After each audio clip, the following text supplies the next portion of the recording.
আমরা 20-25 বছর ধরে সবাই এখানে বসবাস করছি, কিন্তু আমাদের জলের কোনো ব্যবস্থা নেই। ভোট আসে ভোট যায়, নেতাদের মুখে শোনা যায় একের পর এক প্রতিশ্রুতি, কিন্তু সেই প্রতিশ্রুতির কতটা বাস্তবে পৌঁছেছে সাধারণ মানুষের ঘরে?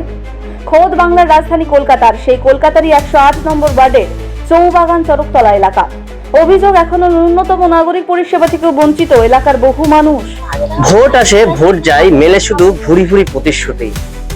মিটে গেছে বিধানসভা ভোট, সামনে দুর্গাপুজোর পরেই আসছে কাউন্সিলর ভোট। অর্থাৎ আমরা এখন দাঁড়িয়ে রয়েছি নোনাডাঙ্গার 108 নম্বর ওয়ার্ডে। সেখানে এই যে মানুষগুলো দেখছেন বিভিন্ন সরকারি সুযোগ সুবিধা থেকে বঞ্চিত, তাদের বিভিন্ন দাবি দাবা রয়েছে, যেমন নিকাশি ব্যবস্থা, সঠিক নিকাশি ব্যবস্থা নেই, পানীয় জল, মানুষের বেঁচে থাকার সব থেকে বড় একটা যেটা দরকার, কারণ জানি আমরা জল আমাদের জীবন, পানীয় জলের সমস্যা রয়েছে এখানকার নিকাশি ব্যবস্থার সমস্যা। এছাড়াও তাদের আরো একটি যেটা বড় দাবি, ইলেকট্রিক সুবিধা একদমই নেই, কারণ অন্যের বাড়ি থেকে সাবমিটার থেকে তার টেনে এনে তাদেরকে কানেকশন নিতে হচ্ছে।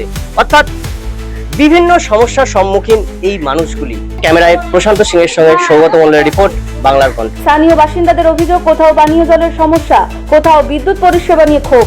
সরকারি বিভিন্ন সুযোগ সুবিধা পাওয়ার ক্ষেত্রে বঞ্চনার অভিযোগ তুলছেন তারা। শুধু তাই নয়, এলাকার স্বাস্থ্য পরিষেবা নিয়ে উঠছে প্রশ্ন। বিভিন্ন জায়গায় জমে থাকছে জল, আর সেই জমা জল থেকেই ডেঙ্গু সহ মশাবাহিত রোগের আশঙ্কা বাড়ছে বলে অভিযোগ স্থানীয়দের। ইতিমধ্যে অনেকে অসুস্থ হয়ে পড়ছেন বলেও দাবি এলাকাবাসীর।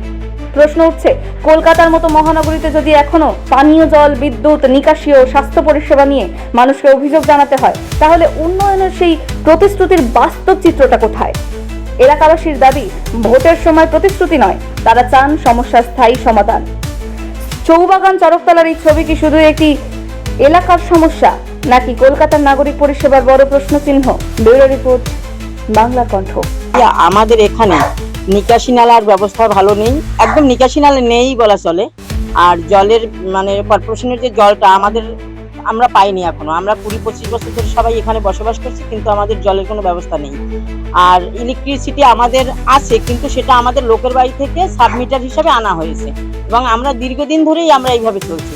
যেহেতু আমাদের যদি এইটা নিজস্ব করে দেওয়া হয়, তাহলে আমাদের খুব ভালো হবে।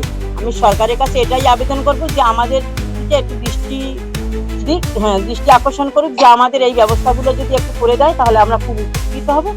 অঞ্চলে যেই থেকে জানিয়েছি, দরখাস্তও দিয়েছি, উপরন্ত জলের ব্যবস্থা নেই। টিউবওয়েল বসাতে যাচ্ছি, তাও বসাতে দিচ্ছে না, বলে না বসানো যাবে না। দীর্ঘ 20 বছর হয়ে যাচ্ছে আমরা এখানে আছি, আমাদের এখানে কারেন্ট জল ব্যবস্থা নেই। এটার ফলে যদি আমাদের ব্যবস্থা কিছু করে দেওয়া হয়, সেটা আমরা